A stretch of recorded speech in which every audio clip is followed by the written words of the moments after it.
Yo, episode 27. It's your boy Boomy Trill. Figured I'm back in the building. I got another hard hitting episode, man. Grammy nominated.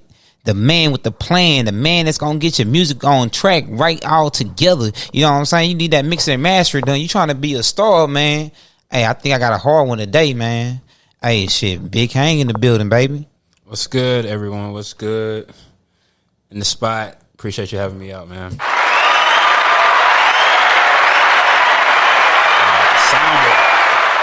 Hey, man. Hey, I appreciate you coming through, man. Coming on the show, man. Because shit, this is gonna be very exciting, man. Very different. I ain't say very different, but I mean, no, it's gonna be very different because hey, you got a lot to tell. It's your story and everything. You know what I'm saying? So usually how this shit go on the pod, or at least for this part of Braggadocio, you know what I'm saying? We just get into who you are, praise you a little bit, and you know what I'm saying, just let the world know what you got to bring. I mean, Big Kang from Houston. Doing music since I was like 9, 11 years old, somewhere around 10, whatever. Messed with a bunch of instruments, love sound. My brother used to DJ. Got to college, met some cool, dope people that kind of sparked my interest more in music after sports and in high school and all that. And here we are. What's that? PV 2008. It's 2022, 14 years later. I'm just doing this every day.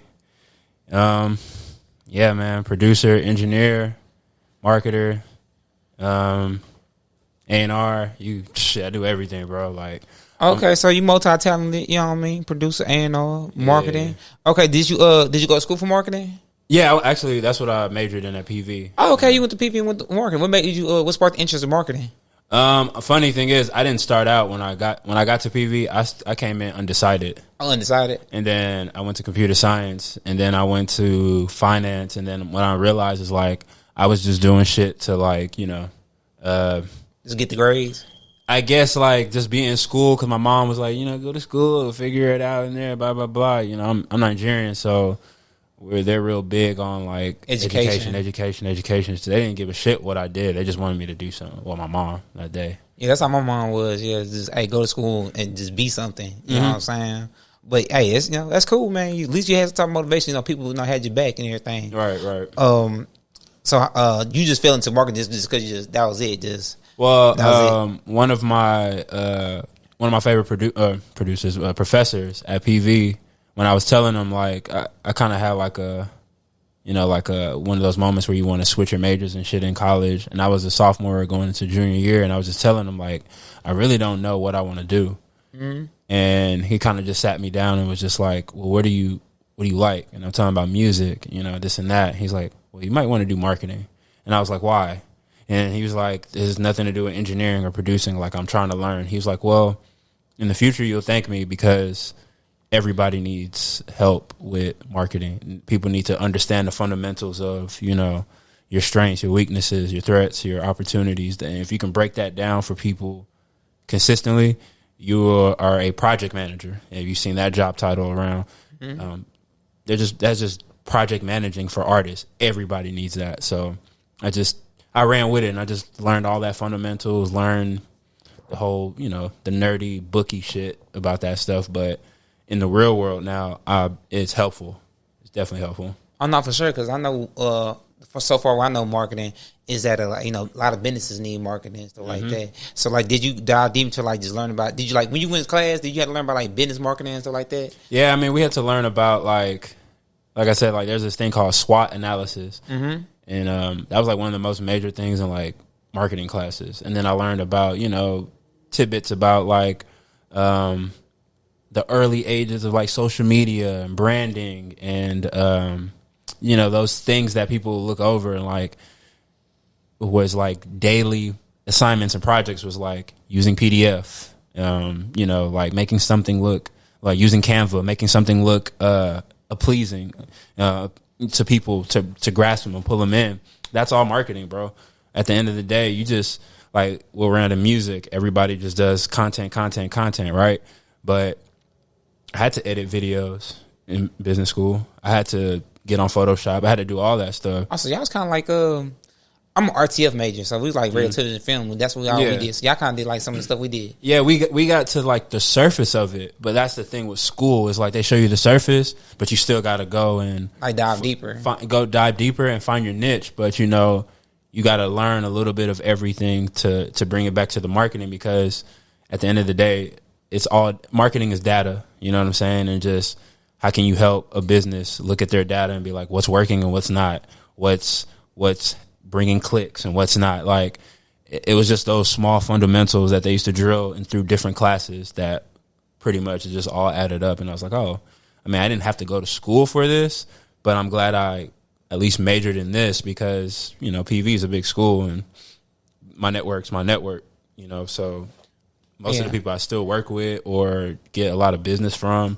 either went to PV and dropped out, or, you know, they're super alums or whatever. Like a lot of my business. PV got a big community, especially in Houston, like big community. And then even outside, like it's everywhere, bro. I didn't travel to Virginia before and said I went to Prairie View, and it's people out there from Prairie View that are like in the Navy or something. You know what I'm saying? Out there, and it's like Prairie View's like everywhere. Oh no, for sure, because they're part of the A&M system, and I know. I was like doing internships for like one business, and everybody went to Texas A&M.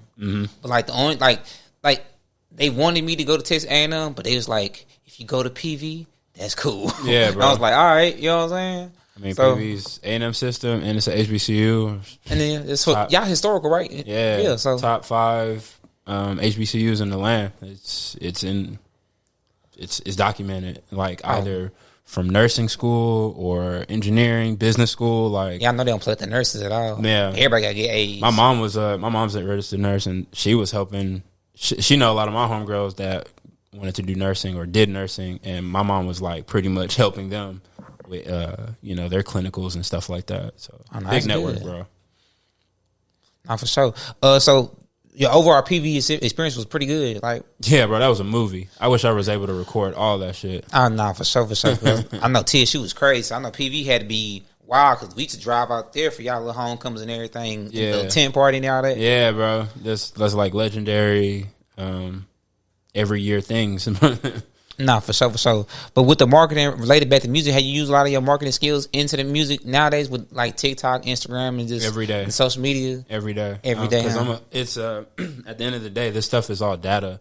So, I don't really, me personally, like as a creator, I don't really try to look at like who's liking what and blah blah blah. But I like to make content, put it out, see what's getting the attention of others and what's, you know, just content and what it is. And that helps me eliminate, okay, cool, I need to make content like this more, and I don't need to do this anymore. You know what I'm saying? Also, you just be trying to do a lot of different things. Yeah. And that's part of marketing, is because maybe I should do it again and have a more appealing video or, you know, text or whatnot. But that's part of marketing. It's like it's all one big ass like trial and error, but it's data. And it's like psychology with it too, right? Mm-hmm. It's a lot of that, because, you know, marketing is all you want. You want somebody to see something and then be attached to like, I need to figure out more of this. You know what I'm saying? Yeah. And it's like branding, brand awareness, things like that. Like we see it every day. Sprite, Coca-Cola. Oh no, especially with the social media apps like TikTok, Instagram. Yeah. It's like a pool. I mean, like I don't know. It's weird because you could go on there for one thing and fuck around and lost time. Yeah, bro. So like I had to learn how to stay off of that shit. Even me, I get caught up. I literally scroll on TikTok and look at like ways to, you know, grow my engagement, things like that. That's all marketing, right? At the end of the day, like it's tips to learn new marketing. And the beauty with marketing, it's ever changing with what's going on in the world. And so as social media becomes normal to us, it's part of our marketing. As these apps come up, like we didn't have TikTok 10 years ago. You know what I'm saying? So now there's a bunch of studies of people taking their data and what works and what doesn't. That's pretty much taking their stuff and learning like, okay, how can I use this in my advantage? That's all marketing. Yeah, it just seems like just humans are trying to figure out how to hypnotize humans. You know what I'm saying? We trying to figure out how to hypnotize each other through the social media platforms. In a sense, but it's part of it. You know what I'm saying? We got to do it. That's just human nature, bro. I know for sure. So what about Twitter? For some reason, Twitter cannot hold my attention. I get on there and do my little thing, but I cannot be honest, on there holding it. To be honest, Twitter is actually my favorite social media app. Mm-hmm. Only reason because it's like it's pretty much been around as long as MySpace and Facebook and stuff like that. It's been around for a while. It's been around for a while. Ultra old. And they've continued to integrate and stay afloat with these other bigger apps that keep coming. Right. But I think Twitter keeps my attention only because people drop their thoughts really quick, and then I can be about my business. I ain't got to look at a bunch of videos and shit. It's thoughts, it's text, it's everything. Yeah, because they incorporated all the other social media apps within it, mm-hmm. but it still keeps the originality. In a sense. Yeah. I mean, Twitter tried to do the whole stories with fleets. Yeah, it didn't work out. It didn't work out, but what did work out for them is taking the thing from Clubhouse. Yeah, the Spaces, and that's blowing up. I got homies now who do interviews with artists in different states across the world through Spaces. Oh, okay. And then they record the audio. That's a podcast. No, for sure. You know what I'm saying? So that shit, like, we gotta use what we got, but at the same time, like, it's out here. Like, we got stuff to use. That's something? Nah, I'm looking for my phone. Your phone? Oh, it's right here. Boom. Oh, okay. One sec. Nah, it's cool. I got a ring on my wrist. Oh, no, it's all good. So going back into your we talked about the marketing for a little bit. Just the whole engineering, like, because you went to school for marketing, and now I know you from this engineering and just being in the studio. How did that all come together? How did that piece like fall into your life? I try to tell this like different ways when people ask me. Not different ways, but I try to keep the same like kind of core thing. Mm-hmm. What really all sparked this was freshman year. My homies Tim Woods and Kirko Bangs. Everybody I know Tim Woods. Mm-hmm. Long dreads, right? Long dreads, yeah. You got the Asian wife. Yeah, okay, yeah. Shout out to them. Shout out Woods family. Yeah, beautiful family. Yeah, man, Woods. For sure. They've been out here rocking. Yeah, that's my boy, man. I've been knowing him since pretty much college freshman year, and like I remember walking in his room and he had the keyboard and all this shit, and he was like making music in his room. I was like, this is fire. I never been around people who were just creating like that. Right.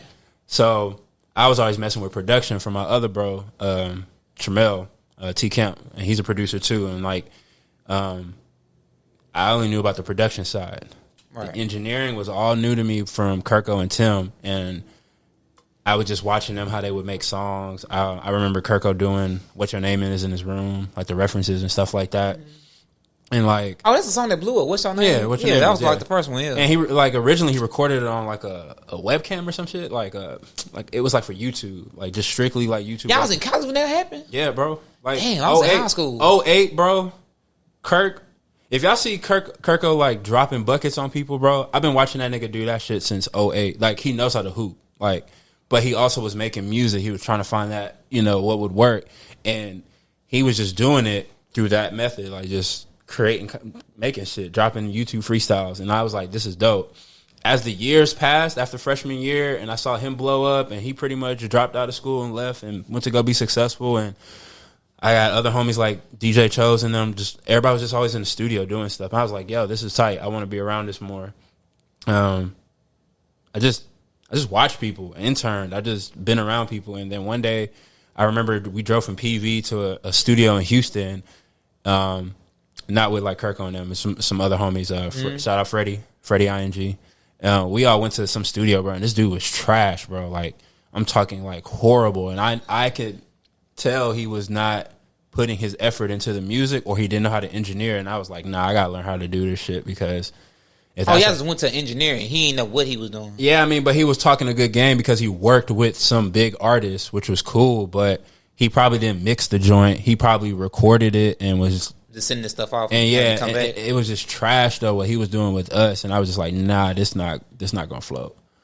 And I wasn't even rapping or nothing. Like my homies just knew I understood sound, and I wasn't no yes man. That's why everybody like if you know from like engineering, people fuck with me on that tough because it's not difficult for me to be like, yo, that's not it. Let's do it again, or like I don't like the song or what. And you're asking for my opinion, and as an engineer, bro, I have to hear this consistently, over and over again. So, and if I can't enjoy it every time I hit play, like, yo, there's something wrong. Let's fix this. Let's do that. Like, I'm always like on that. But yeah, my homies I was just like, bro, this is not it. It's not it. Like, and I just over the years, I lucked up and started. There was a studio off campus, and it was called the Connect. And then my big bro Skrilla, he was really cold on Pro Tools.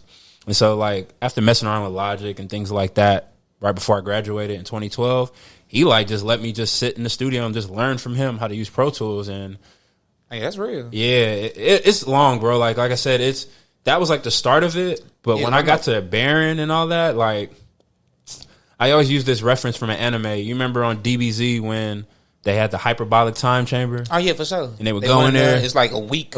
And then be coming out as a year. Right. I think it was like I think one day was like a week. Yeah. Something like that. In the chamber. Yeah, and the one weekend day, was 24 like a hours. 24 hours was like a month or something in the chamber. Or like a week. In fact, I mean, 24 hours like a year. I'm tripping. Yeah, like a year. Because it was the cell games. They all had to go in there. Like, they were taking rotations. So, when I went to Barron, bro, what I learned at Barron, interning and actually being a staff engineer there from 2016. No, I was interning 2015. And then I stopped working at Barron 2020 when COVID hit. But I had already knew about the system. Yeah, because I met you at Barron. Mm-hmm. That's when Cooper and them all came around. But I was always at Barron messing around, doing podcasts and all that. But I was an employee as well. So when I say those 5 years, 6 years, you know what I'm saying, just being around them, like what I would learn in 10 years, I learned in 5. You know what I'm saying? Because they're just a pro studio. Like they had clients every day. Like they still have clients every day. Like they're one of the top notch studios in the world, not just Texas, not just Houston, in the world. So I was around people that were just better than me from day one. So it forced you to get better. I mean, just for every day. Like I'm in that bitch, just learning, going home, recording the homies. Just learning. Like it's all practice. It's all 10,000 hour journey. And before you know it, people are like, "Oh nah, bro, I'm gonna book with you instead of whoever." You know what I'm saying? And it wasn't like I was just like completely better than them. It was just that cool. I can vibe with you. You know how to record. You know how to mix. You know how to get my shit there. And if we need to tweak something and get a second ear, we can da da da da da. Yeah, I think it's a communication aspect too. I think you know you being real and you was able to communicate to your clientele from what they need. Because I'm pretty sure you was like directing artists on. Yeah, bro, I do it all the time. Yeah, singing, arrangement. I help with say that shit over again, all type of shit. Yeah, I help with the whole aspect. Like I'm not just a dude who's gonna hit record because that little money don't mean nothing to me. But if something's really dope and I'm attached to it, 9 times out of 10 somebody's gonna use that as a reference and be like, "Hey, I heard a song you mixed for blah blah blah. I want to work. Like I want to be sure I'm proud of what I helped in that space." I'm not for sure because it's gonna come back to you. Mm-hmm. Nah, that's good. That's good. Let's get into this Grammy nomination. How this came about? Cause I see that like you did like a whole reel on Instagram. I was like, what the hell going around? And like Tu was so happy because he sent it in the group. I was like, whoa, shit. Yeah, bro. So last year, while I was, I'm still freelancing at this point. Last year, and I got a homie from out here. His name is Uncle Jumbo.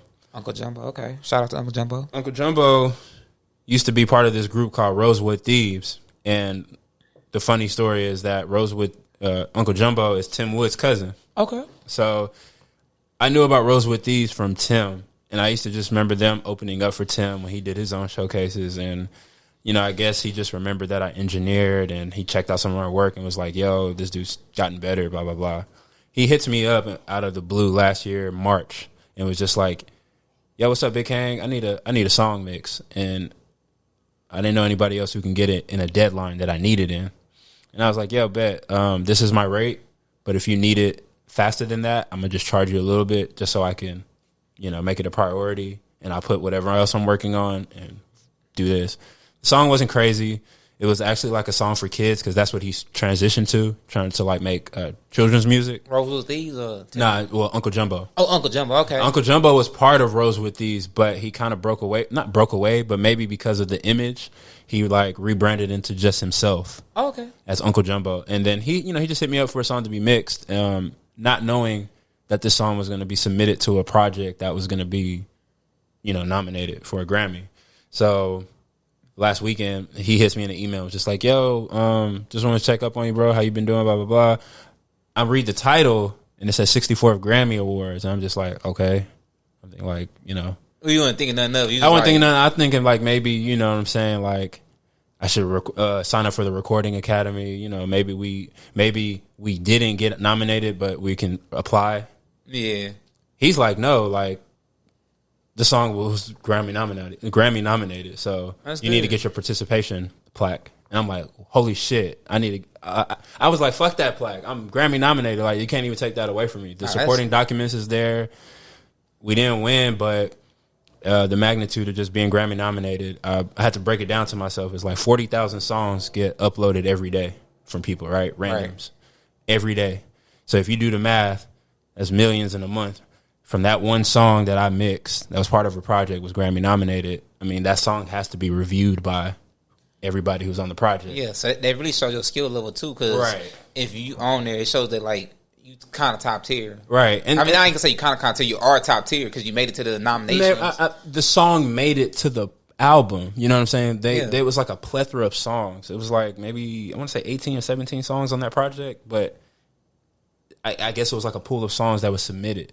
So you got to understand, like, they had to listen to that and they had to agree that the song fit the sonics. It sounded great. It was mastered right. And I did all the mixing and the mastering for that. So, shout out to Uncle Jumbo. Like, he threw me an alley-oop. Like, and like I said, we didn't win, but it's on my resume. So many people hit me up about it. I got OGs that just like, shit, I ain't even got a Grammy nomination. So you doing better than me. And I'm just like, hey, that's a big accomplishment. You got to be proud of that. You know what I'm saying? Like, it's a Grammy nomination, and we got to let people know how she can't be messed with now. Hey, the price go up now. Yeah, the price was already going up just from working on a lot of shit in the past 2 years by myself, not part of the studio, freelancing. I probably did more music by myself freelancing than I did when I was working at the studio. Yeah, I'm pretty sure all this kind of like organized and like it goes through like a funnel. Yeah, bro. It was just, you need a song mix, pay me. Give me files, boom, it's back. You need a revision, boom, it's back. Next song. Like I've been doing that. Yeah, so you just working your ass off. Yeah, I overdrive, bro. Like it was when COVID hit, I never stopped working. Like when we got furloughed and got laid off from the studio and all that shit, I already had a computer at home. I just had to buy some plugins and shit. I think the following week, my calendar was just full of like mixing. People were just hitting me with songs, and then as soon as the studios opened back up, when COVID kind of, people kind of like was just trying to get businesses rolling. It was like I was booked for like 3 months straight. Like people just hit me up like, yo, I need this. At one point I thought I was going to need an assistant, but I was like, nah, I'm going to just be organized. Just keep myself organized. Sure. But it's still like that now. But with so much shit going on, people ain't got the budget for a lot of shit. And we got slower days now, but this gives me time to like venture into other shit with engineering and production. I'm not for sure because I know the engineering production thing is just a wide range. Because I looked into like the schools and stuff. Because that's how I met you. I was like trying to get an internship and figure that stuff out. And I just looked at other schools. It's like more. It's like movies, TV shows. It's more like all type of stuff. Yeah, it's all over the place, bro. Like, yeah, I know engineer can take you real far if you just put your mind to it. Yeah, because just like anything in audio, everybody has a niche. You know what I'm saying? Some people are really dope tracking and recording engineers. They're probably not the best mixers, but in that moment, they know how to keep a vibe with a client, and that client will never want to work with somebody else. They'll just be like, yeah, I just get somebody else to mix it, but I need you part of the process. So I never look down on like people who just their specialty is recording, because over time they can become great mixing engineers if they just mix more. I'm not for sure, because I know if it's like film and stuff. And film, everybody got their set jobs and stuff. And just like even like the little people count. So like just don't think just because the guy holding the boom mic is not important. Everybody's important. I just met somebody a couple months ago who I thought just he was just like a field recorder. He just recorded on the boom mics and shit. Yeah. Come to find out, he's the main audio dude for like one of the biggest like video production companies in Houston. It's called Umbrella Theory, and they do a lot of like bigger budget videos. They did one for like Kinderman and Slim Thug and a bunch of other people. But yeah, like that shit he's just the audio dude for videos. I'm not for sure. I tried to edit videos. I'm not saying I'm trashing it, but there's a science to editing like a commercial. It's not the same like editing a song. It's not the same like editing music videos and stuff. Yeah, they like different. It's not the same. Yeah, because like music is kind of like almost. Doing music videos almost like making beats. As long as you could just like, long as like the music is composed right, you can kind of just make different pockets and different things to make it look different ways. Right, you know what I mean?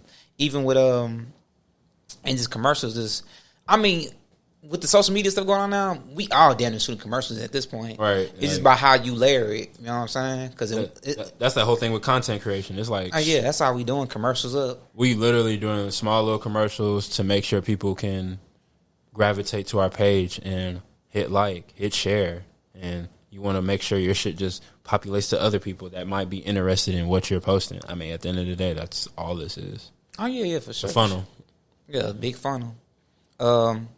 So like any big inspirations in music that just kept you pushing on and kept you just had something looking forward? Like was you studying like any like YouTube people or was you studying like people at the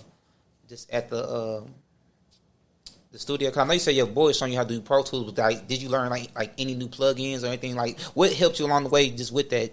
I mean, besides like skill and just the basics. Honestly, just what kept me going was that I was just learning that like this is like a forever journey. So you may think you're cold one year, and then you're gonna meet somebody who's like, okay, me like I just got this Grammy nomination, right? Mm-hmm. I know somebody who's won like 30 Grammys. It's nothing to them. You know what I'm saying? So what keeps me going is that like this is a forever journey to find out about myself, but I'm using audio to like really bring out the best in people. And so honestly, just how I'm able to inspire people has always kept me going. Again, the homies, Tim Woods, Freddie, you know what I'm saying? My boy Verse, VRSE, Jamie Hancock. Like, it's just a lot of people that when I was doing music with them, just the stuff that we were able to do without really being the best, and people gravitate to us, and then we're inspiring people. That's kind of what keeps me going with it. And then, like, again, when I dropped that Grammy nomination, my DMs was flooded, bro. And, like, the amount of people that hit me up and was like, yo, bro, this is so great. I'm so proud of you, bro. Like, da-da-da-da-da. This keeps me motivated to keep going. Like, forget the nomination, but just seeing that other people are motivated, right? That's enough to keep me going. You know what I'm saying? So it's still happening as it did happen when I was learning. It's just like, shit, for me to help somebody drop a project and then he's getting kind of like viewed, like he's getting exposure, right? Yeah. And people are like, yo, y'all should keep doing it. Y'all should. And then next thing you know, the people who are saying y'all should keep doing it, like, this is dope, it's motivating me, that person becomes an artist, you know what I'm saying? Or wants to start doing something creatively in music, either being an engineer, producer, a songwriter, whatever. It just, when you're able to inspire and spark interest from your people around you and people who look up to you, I think that's enough for me. So I know, for sure, man. Like I said, you gotta be proud of your accomplishment. Everything you're doing, like, you know what I mean. You spent years on it, yeah. And like, what I can say when it comes to music, like, it's really anything, but when it comes to music, especially because like that's what a lot of people into. You gotta have the work behind it and the years behind it, because everybody think they're gonna be one hit wonder. Not even the one hit wonder. People want to be Drake, but not putting the Drake work in. Yeah, bro. And people want to be one hit wonders, but not putting the one hit wonder work in. It's just like, you know what I mean? Sometimes it just don't make sense, and you got to have it make sense. You know what I'm saying? You can't be you can't be halfway in. You got to be all the way in sometimes. You know what I mean? So Yep. I appreciate that you like just, you know what I mean? You just been going and going hard, and now you at a point where it's like, hey, I got this nomination. It's showing you at my skill level. I am valued at this. You know, it's gonna keep going up. It's not about to be devalued. So that's what's up. Right. You know what I'm saying? Yep. I appreciate it, bro. Oh no, for sure. What about artists in Houston? Like how like you named a couple like underground names, but any is any like I guess like curveballs we put like nobody probably just never thought of? Oh, like just let y'all jam out here? Like period. I mean, man, because it's a lot. It's a lot, bro. Like I mean, you got Dende, you got Lily Alviana. Lily Alviana, that's the homies. You got Uncle Tino. He's really dope. I heard about Uncle Tino. Oh yeah, he's fucking amazing. Yeah. Who else we got? Of course, like I said, Jamie, Freddie, Tim Woods. You got Johnny Psycho. He's cool. Johnny's on some like pop, dance, R&B. He does everything, but he's really creative. Okay, he might blow right now. Drake and Beyonce got it. Yeah, but he's been in that bag, bro. We did a dance house album when I was still in Barron in like 2019. Yeah, he was just starting out. You know what I'm saying? So he's been ahead of that curve. It just he didn't know how to work it the way he wanted to. But now he got an idea of how he wants to do it. So. I think they're trying to make that stuff come down to the South because like that dance shit. Yeah, that's about to be here for a while. Yeah, because like it been popping like New York and all that stuff, Chicago and all that stuff, but like we never really had a house base down here. Like, they have like little clubs and stuff, but I never like seen like artists and nothing down from out here just like we just going crazy. It's about to pop because there's some producers out here who literally that's all they do is like on that EDM dance kind of on that wave, and there are shows out here like that. I just think Houston is so big. You can be like, damn, I never heard of that. But then on the other side of the spectrum, it's been happening. It's been happening. I know the EDM stuff been happening. Yeah, bro. And their shows be thick, bro. They raves thick, bro. It be packed. It's full houses. It'd be just DJs doing sets. Yeah, I was hearing about that stuff like 2013. Stuff like when Waka Flocka was going crazy with the EDM. Yeah, stuff. when Flocka was doing that, I remember seeing about shows him doing it in Houston, and I'm just like, oh, why is this just now popping off? It's like, you know, that's music. That's the wave of music, bro. Like, it just comes when somebody else does it on a major scale, like Drake, Beyonce, everybody else will follow suit. You know what I'm saying? Like, damn, this is what everybody's checking for. And it's like, not in reality. That's not what it is. It's just, it's been around.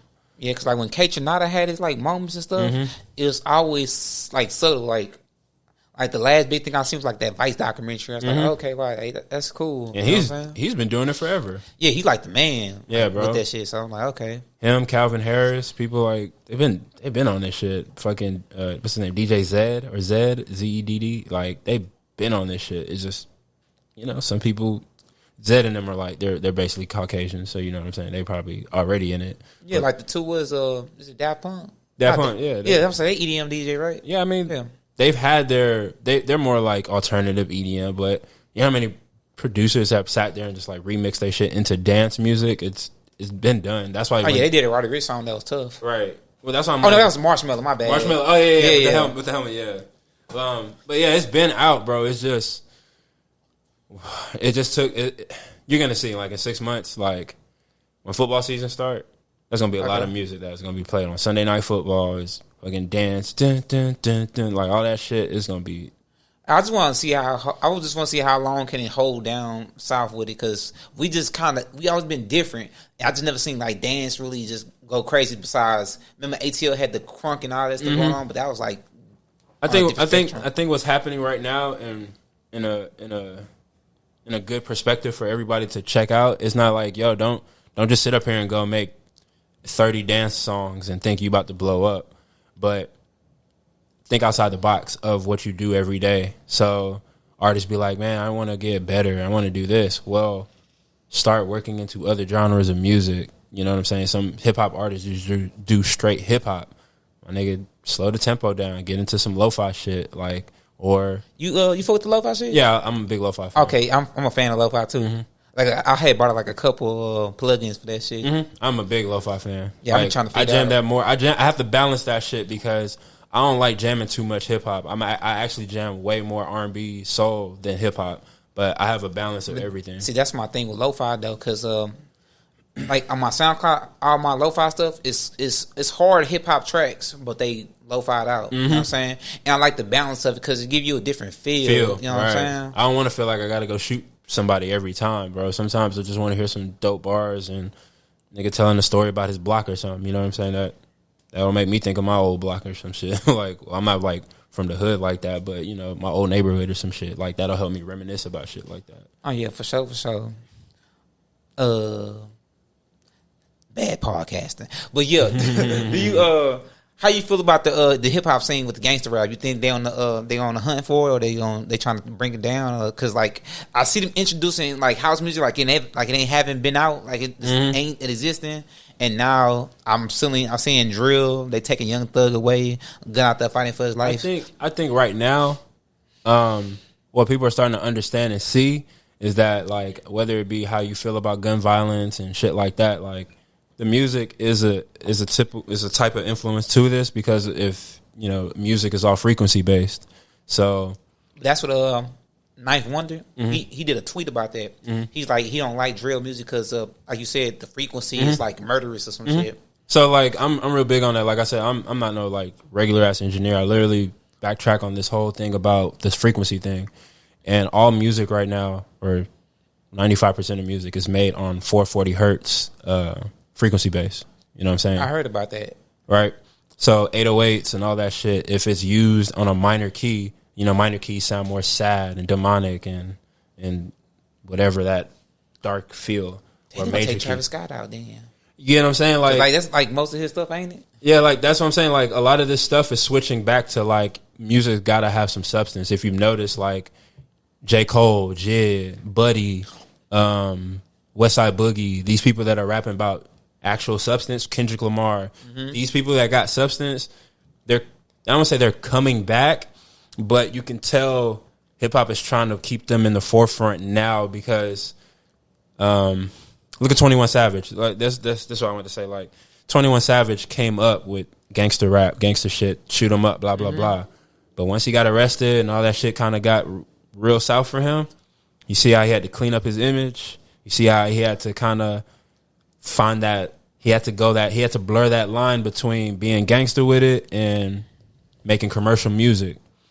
And so I think we're at a spot now in the industry where these labels and shit, they're starting to see like, all right, Young Thug is out, right? That's about to hurt 300's bag. No shows, no features, no nothing. So anything to not fuck up the bag, they're gonna start influencing people like, yo, we can't be just shoot 'em up, gang bang, boom, boom, boom. But independents can do that. But if you're a major, you're going to have that substance. I don't even think the independents could, like, I mean, independent people could do that, but, like, I feel like hip-hop should have been, I think record labels should have been took that stance of, like, you can't be gangster, bro. Just. I mean, these labels are just eating off these artists. So like, they just loan companies, like, in a sense, but it just. If these artists have been talking about shoot 'em up, gang bang, boom, boom, boom, shit. Labels just like that. Let's just put a bag behind it. Unfortunately, but that's not their problem. Their thing is cool. He's got this. We're talking about marketing. He's got this reach. He's got this. Oh, this guy's got 1 million followers. Boom. We just need to put a bag behind him, and that 1 million followers, he's gonna be at Rolling Loud, and we're gonna get all that money back.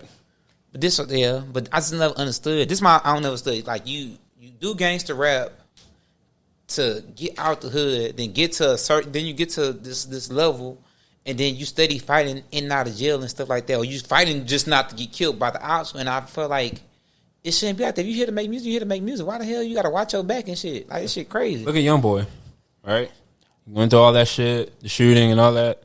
His label's Atlantic, and his label's letting him make that music, and they're putting that shit out. The moment he wanted to slow down talking about that shit and he tried to make more commercial records, they not fucking with it. They weren't fucking with it because it fucks up their plan of like, no, we need that. We need that music that appeals to your fan base, right? Mm-hmm. Fan base is a bunch of people who get on YouTube because a bunch of YoungBoy fans are hood listeners, people who are in the hood. People they got internet, but they ain't got no damn Spotify and all this shit. Right. So, yeah, it's shit that I've always peeped, and it's across the board, bro. once you get to a certain point, they try to like not dumb you down, but like if this is what you came in with, you got to keep it going until I don't know something major happened, like Young Dolph dying. So Key Glock was on that shit. Unfortunately, Young Dolph died. Key Glock has to kind of. He's still talking about that shit, but he has to be a little bit more sentimental with it because all the new songs he's talking about RP Dolph, RP my nigga, RP my that's my a real uncle. family member. That's what I'm saying. Crazy, like, but you know what I'm saying. Like, I get it though. It sucks, but that's how labels pride, and this is major labels and indie labels. So, any artist or any creator out there, like, really make music, and I say this to everybody now: make music with the intention of what your brand is. You know what I'm saying? Don't just make a song because this beat hard and now you got to figure it out, man. That shit got to be part of your brand. And if you a gangster rap, let it be what it is, bro. Just consequences. If that's the life you live, you know. Yeah, you know, it's a couple artists I feel like they ride that lane perfectly. Like they make music that match their brand, but it's like I feel like you see them in real life, you wouldn't perceive that they was like gangster, like Zach Fox. No, he's funny. The whole Awful Records clique, like they make various music, like Father. They he make various music, but like when you see him, you like, okay, it's not gonna be that gangster. You know what I'm saying? But when you hear the records, you're like, okay, it's like a balance. My favorite artist that has that balance. I mean, like people don't know he was I don't know what he is now, what he does with that, but like had that gangster appeal, but was never really talking about that shit is Wiz Khalifa. Oh yeah. You know? I'm not gonna put it what gang I know he's part of, but I just know he's in the gang, bro, and like they've been on that shit since he came out. But one of my favorite songs from him was "Ink My Whole Body." Like this nigga talking about tattoos and shit.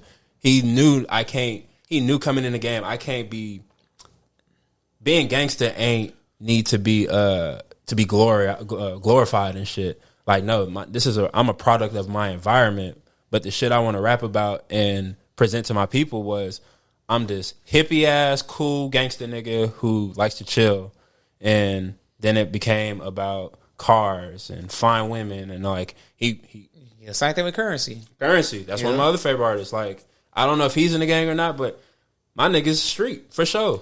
I know that for sure. That nigga rides with somebody all the time that's pretty much is like, yo, if you try to like run up on Spitter, you got somebody that's gonna dump on you. Like, he's not pulling the trigger.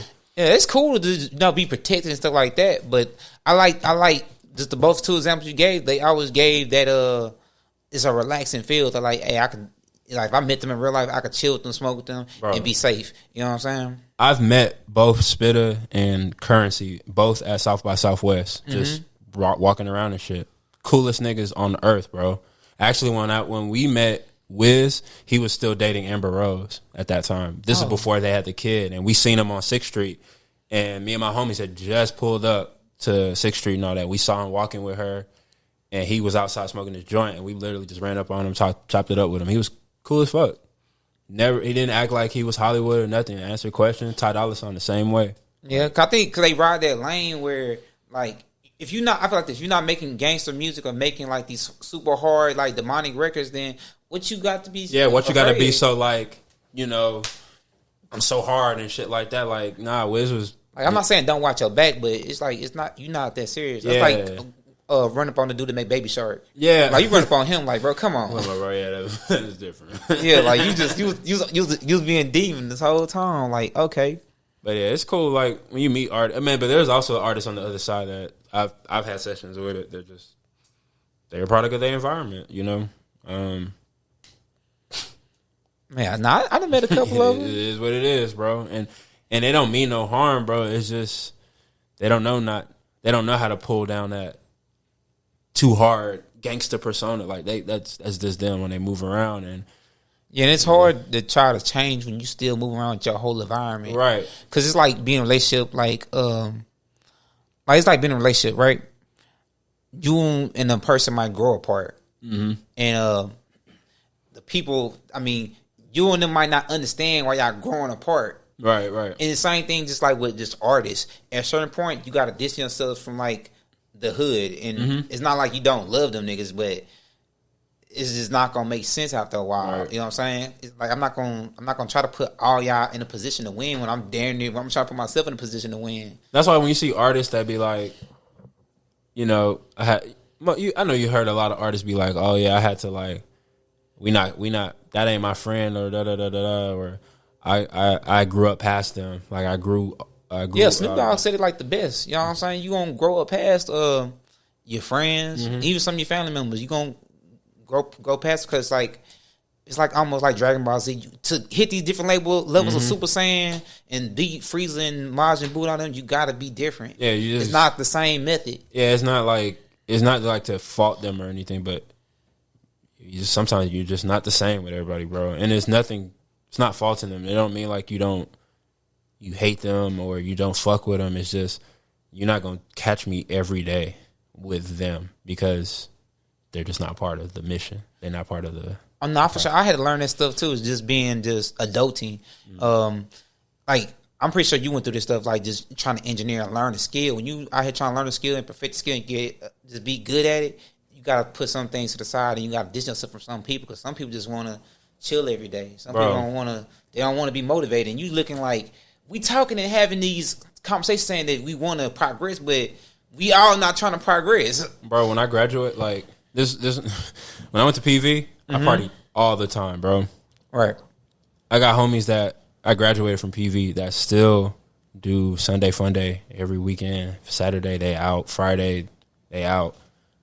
You can ask anybody you can ask Coop, anybody, Germ. I at one point 2015, 2016, at one point that shit was done. Like I don't go to clubs. I stopped going to the strip. I stopped hanging out with people that just smoked all day. I literally cut all that shit out, bro, because you're a product. You're going to be, if all those people are doing the same shit, you just going to end up doing that shit with them. And I was like, nah, I need to just be in the yo. I need to be around niggas who are in the yo. I need to be around niggas who are creating, blah, blah, blah. And it took a while, but now that's all I'm around. It's people that create. You're doing a podcast. 9 times out of 10, I'm just around somebody who's on some shit. I'm not just pulling up to your house just to smoke or mess with some bitches. Shit like that shit done. Like college, that shit ran out my system. Yeah, I try to tell people. I said once you get at a certain point in life, you got to get to a point where you just like it's not technically work, but you got to keep working towards what you really want in life. Because at the end of the day, nobody gonna help you get it. You know what I'm saying? And you got to sacrifice. I'm not for sure. You got to sacrifice, and sacrifice could be time. Sacrifice could be effort. Pleasing others and shit. Like you got to sacrifice for you. And it got to a point where I was doing shit for free, right? And I got better and better. And we all went through that phase, huh? We almost went through that phase. What? Just doing shit for free. I mean, everybody has to. I mean, bro, I had to stop that shit. I'm like, man, fuck this. To get experience. Like I said, Tim and them, like to get experience and learn how to record better. I was recording them for free. I'm not for sure. You know, I understand that. But now, I love Tim. That's my bro. But if we go to the studio, you gotta pay me something. Yeah, I'll be you something. Something got to come out of it. I feel you. I charge everybody, unless the only way I don't charge people is if they got some kind of barter system where it makes sense, where I don't have to hit you with the upfront fee. Trade you that PS5, for like 5 hours. I just did something with my homeboy Stopper. You know what I'm saying? Shout out my boy Yappa. He gets sync placements, right? Mm-hmm. So I'm like, shit. If I mix a song, for like TV shows and stuff. Yeah. If I mix a song, which he's gotten plenty of sync placements. He's actually put me on the most game of sync placements of like close, people I work with. Right. And 2%, 5% on a record. Like, my nigga, that's sync placements pay, bro. They drop the bag. Yeah, it's song you playing that much like stocks, 2%, 5%. So it adds up after a while. Yeah. Like, I know homies who've done sync placements and mixed a song. They've gotten like 2 or 3 points, bro. Are sync placements like for life? Forever, as long, or they have exclusives, and then they have like your temporaries or like your, what do they call them, leasing, right? So leasing, they might have it for a few years, or it might be a Netflix show. Shit, as long as this show is on Netflix every year, every 6 months, every whatever, you'll get a check. Okay, that's good. That's that. But exclusive, that's forever. So these people that are like songwriters and shit like that. This is why it's so important for people to have their paperwork done, because you might be a songwriter. The McDonald's jingle, right? Yeah, that's the one. Pusha T talking about. Yeah. All right, he didn't have his paperwork right. He missed out. I thought he said he had it right. Now he has it right. Okay. He got a big upfront when he did it. Oh, so he got paid off. He got paid out. He probably got hit up, 100K, whatever, right? But my nigga, he should still be making money to this day off of that. Right. Just a few words. Ba-da-ba-ba-ba. I'm loving it. He should still be getting paid to this day, but he doesn't have his paperwork right. So that's why he made the thing with Arby's, because now he's their spokesperson. Makes sense. That makes sense. Cause I know Trinidad James did the same thing with something. I forgot what it was, but Trinidad James, I think him and Bruno Mars had something going on. He helped Bruno with one of those songs. One of those Bruno songs. Yeah, one of them popular songs. I know. All right. He was one of the writers. When All Gold, he used a sample from All Gold Everything. Yeah, that's what it was. Yeah. Right? Bruno credited him. That song's in commercials. That song's in fucking NFL. That's what Trinidad James still gets a check to this day for that. If you go check out Trinidad James shit, he's not lacking, bro. He's always in the studio. He still drops shit when he wants to. He's just independent. Or I think he has like an independent deal with like a label or something, like distribution, but he's not lacking, bro. Oh yeah, not at all. His paperwork was golden from the beginning. Yeah, I watched him go through the struggle. Like Trinidad James, like it's weird. I watched him go through a lot of hurdles and struggles and stuff. Like, cause he was trying to start a label at one part. Like after like his wave died and like it was weird. But I don't know. That's one of them things I was like mindlessly into. But I feel like artists should actually be trying to achieve that more, like sync placements, movies, TV shows, commercials, and stuff like that. Not just, I mean, albums and singles and stuff is cool and stuff. Like you should be doing that, but you should be expanding your horizon. Right. I know, because I know a lot of local artist stuff. They don't know that you could just go do commercials and TV shows and stuff, and you don't got to be sitting here doing like albums and albums. That's not what you really want to do. Bro, like so many artists, and this is the whole be a student of the game, learning the ins and outs. Like, if artists understood, like, nobody wants to jam, like, and I'm just saying this right now to whoever listening, bro, nobody wants to jam. If they don't know you, nobody wants to jam 10 songs, right? And it's not because they don't want to, they don't know you. So why don't you go the other route and you're saying, oh, I need this, I need money, I need this. Sync placements, you ain't even got to drop the song. The song just needs to fit the description and the vibe of whatever the music supervisor is looking for. Oh no, for sure. I don't know if you follow that girl. Her name Juicy Fruit. She did she does the intro for P Valley. Okay, yeah. I don't know who Juicy Fruit is. Yeah, but I know a whole bunch of people that just got fucking sync placements from P Valley. Oh really? Some new ones? Yeah. Okay. Ken the Man was on there. Okay, I haven't watched. Cincy Molly's from Dallas. She had a song on there with Lil Brooke. Okay. This recently? This on the new season. I ain't been watching, bro. Yeah, this on the new season. I don't even watch it. I just pay attention to that kind of shit, like the sync placements and the music placements in these popular shows. There's so many. My homeboy Stoppa just got put in another show on Netflix, right? I don't even know the name of the song. What is Stoppa doing? This the same dude talking about the hair out of sync placements last time? Yeah, bro. Oh, so he just clearly making music for sync placements. No, he makes music. He's an all around artist. You know, he makes music. He drops shit too, but you gotta understand, bro. Like, music has to be made with an intent, right? Intentional music. So the song he just dropped is more heavy bass for clubs. I don't know if you've seen this tweet. DJ Mr. Rogers was like, "Yo, y'all niggas out here are making more kickback music than club music. The Larry Jones, the whatever. Like, that shit can be played at kickbacks, but not in the club." So my homeboy Stop was like, "Well, bet I'm finna drop this club record." He been had this done. He just dropped it, and it's a song that could be ran in the clubs, whether strip club, whether fucking, you know, got like this locker room and all this shit, bro. And they can play it anywhere. Football games, shit. Football games, they can play it anywhere. It has that energy for that, and so it's like he made music with intent. So he's been doing it for a while. I met Stoppa. Well, I didn't meet him, but the first time I seen Stoppa, he was opening up for Dom Kennedy back in like 2014. So, like, it's all intent, bro. It's all intentional. Like, if you're not making music like that, I don't want to say you're wasting your time, but you're wasting time if your goal is to be famous or be that, like, you're going to have to spend money in this shit.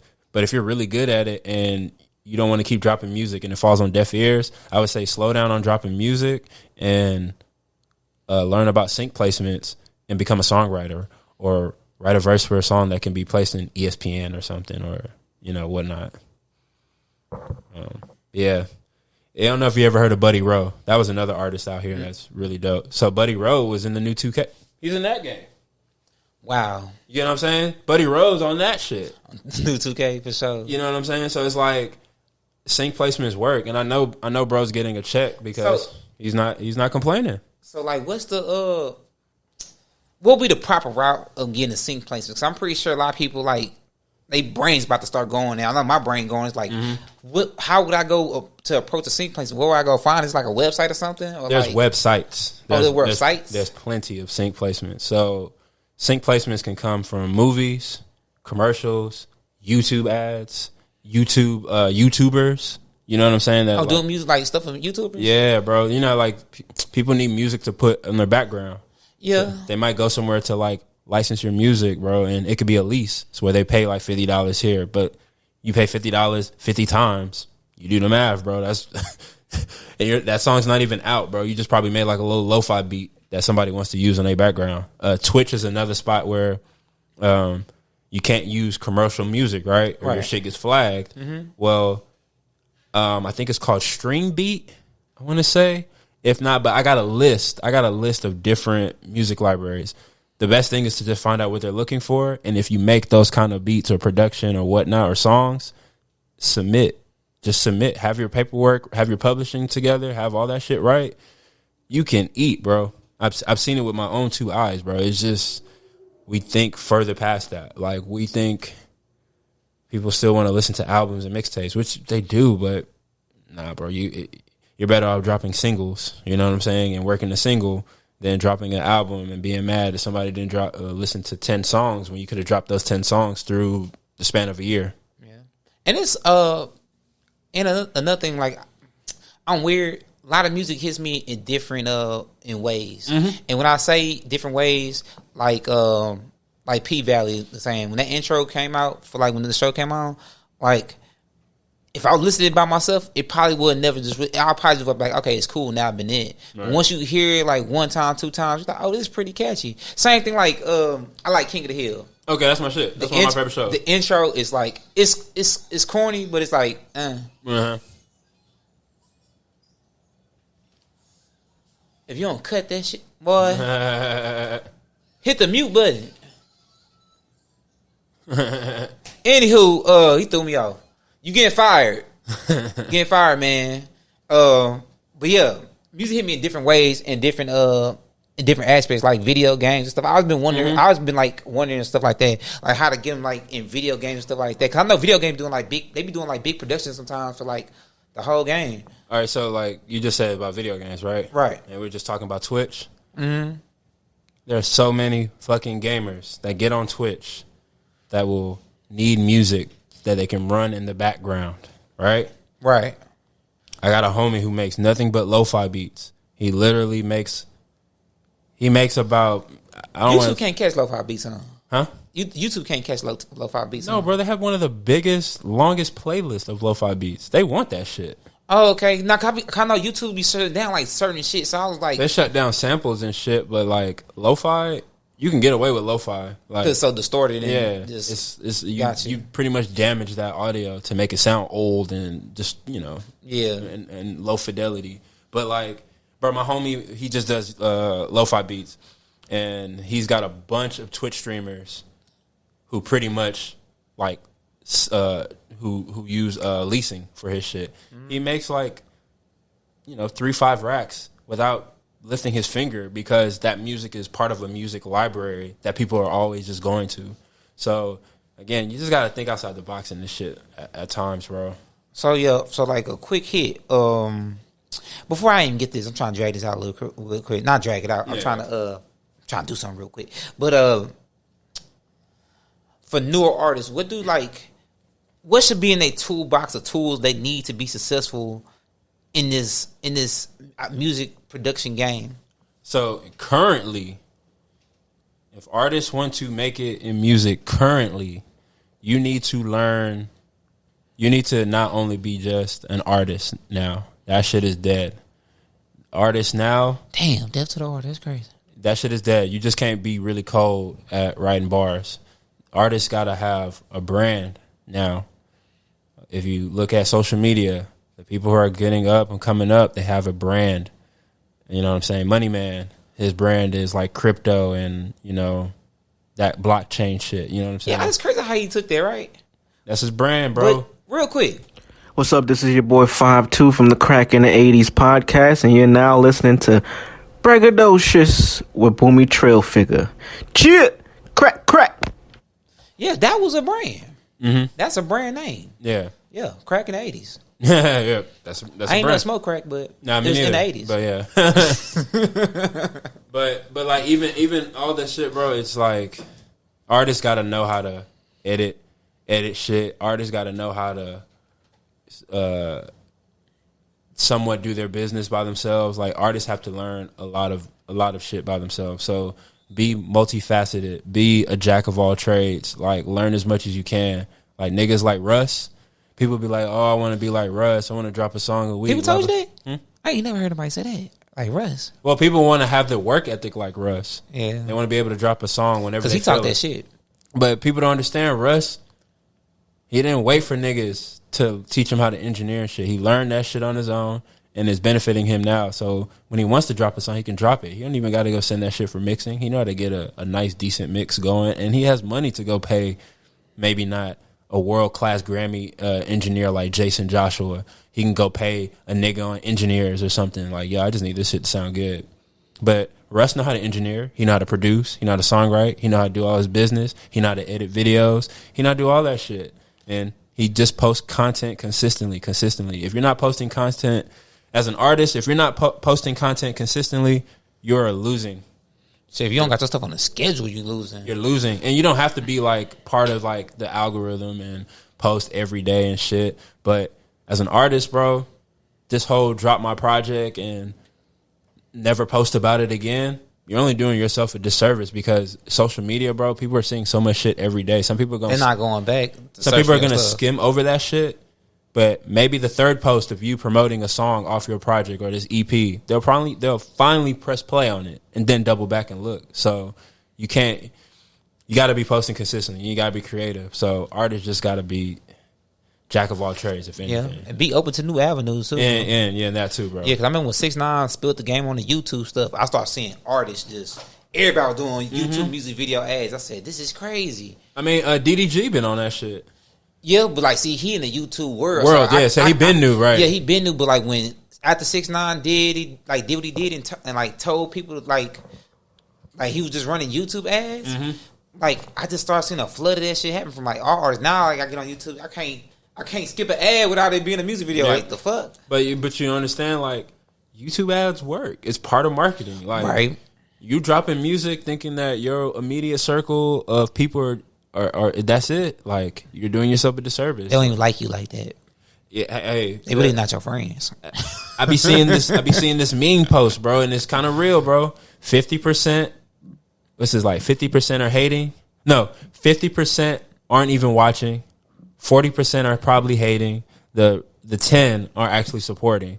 That shit is real, bro. There's a lot of people that just, if I post something like the Grammy nomination, bro, it's literally niggas that have known me since I started doing music that it didn't, they couldn't even muster to say thank you. Like it would fuck them up. Like it would fuck they morale up. You know what I'm saying? It's not insane. For me, with social media, I don't know if it's a thank you, but a repost or share. You know, now you can see like repost, did you send it, bro. Like I said, repost, share, like it's some way to show that, but it's literally niggas that have known me that scroll by it. It don't cost shit to show love. You get what I'm saying? They scroll by it. They knew it's up there and they don't want to hit like or nothing. And I'm not saying, like me personally, I don't give a fuck about that shit.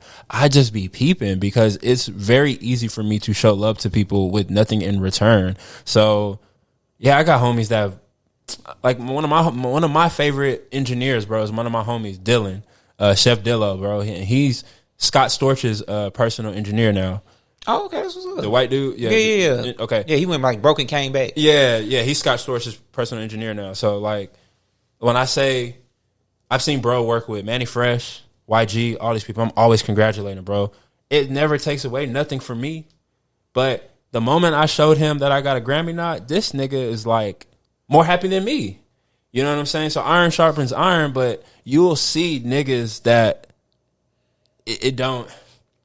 It's hating. To me, it's hating, bro, because I can support this person forever. But the moment something big pop up, it's like, Yeah, I think some people don't know how to process this stuff either.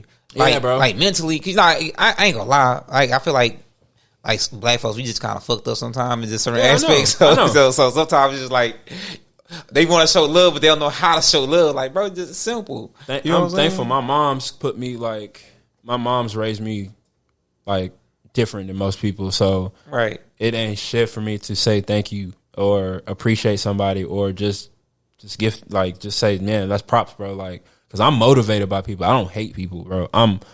When I was seeing all my niggas billboards and I got niggas mixing for this person, I didn't like get distraught or discouraged or nothing. I got motivated. So I don't know what other people be on, bro, but that's them inner demons they battling. I'm not for sure, man. It just stuff you just can't control. But nah, as long as you just pushing through and progressing, that's all that really matters and stuff. Right. You know what I'm saying? Right. And just not just like you said that all the artists gotta not artists, but just artists come in the game, be multiverse, though, just multi-talented. Like, yeah, because you're being vocals is just one aspect. You got to know it all. Because at this point, just where social media is, just if you're not paying attention, bro, like you are a brand. You're no longer just an artist. Everything is brand heavy now. Yeah, you heard they said about like SoundCloud, right? I ain't gonna say. I don't know if it's a part of SoundCloud or if it's just something they was just saying, but they said they got algorithms now.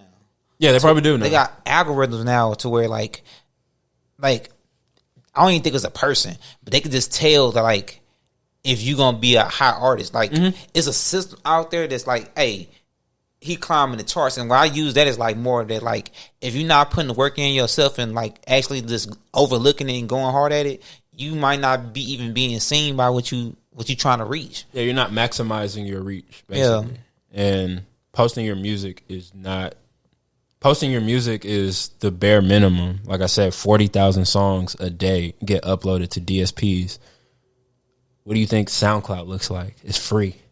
So that's probably way more songs uploaded every day. So anybody SoundCloud probably dumb flooded at this point. So anybody can upload a song to SoundCloud, but are you promoting it? Do you got some ads behind it? Do you got a video? Are you doing the little special stuff they telling you to do? Because they be having, all them little Spotify, SoundCloud, always got like extra little stuff like do this. You could be featured. but people be like, oh, I ain't got the money for that, this and that. But the same people who say that shit be the ones, J's on their feet, chains, got the Beamer, this and that, which is cool, bro. I'm like, I tell people, bro, I'm not trying to pocket watch, bro, but if you say you ain't got it, but you got all this shit, my nigga, you just gotta shift your finances a little bit, bro, because how bad do you want it? Yeah, this is all about sacrifice too. People don't want to sacrifice. You know what I'm saying? So, it's like some people just get comfortable like where they at and don't want to push forward. You know what I'm saying? Like, you gotta go in and out of debt sometimes just to get what you need to go get. Shit, man. A lot of producers I know, like I just saw my homeboy Dylan. My homeboy Dylan was homeless for a long time, bro.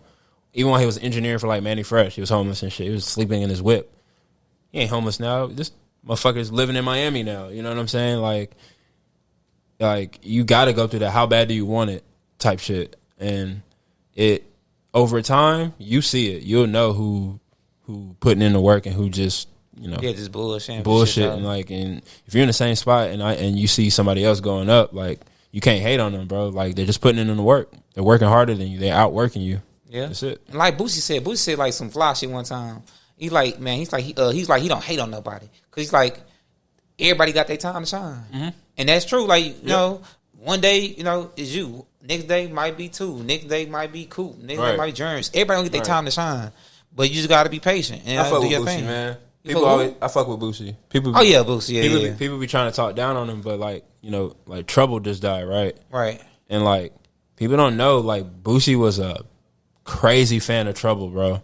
And like he supported Trouble like like he known this nigga his whole life. He only been knowing Trub for like maybe 5 years, bro. Yeah. So it's like I think he said at the funeral he was crying and shit. Bro, but even when Trub dropped like Edgewood and all that shit, this nigga Boosie was like endorsing that shit, bro. So that was one of his artists. Yeah, and he wasn't his artist, bro. He just showed love. Like that's why I'm like, it's not hard to show love, bro. He didn't even know Trub wasn't even big yet. Trub was a fresh signee for Eardrummers with Mike Will. Yeah, and you can still say he wasn't like that big. You know what I'm saying? He just had Mike Will. Like he wasn't probably making like millions, but Trub learned the industry and like he probably was, making a couple hundred racks here and there, but he's not a millionaire. Yeah, I feel like the people in Atlanta, they be sharing game with each other like on some just they do. Share it, yeah, like a lot. Yeah, but Houston's kind of weird. They be acting weird out here. Yeah, I got a homie out there in Atlanta who engineered some stuff for Erica Banks. Yeah, and like he tells me the same thing. He's like, "Yo, Atlanta's dope. People sharing all that," but he like, "Yo, but niggas be hating out here too.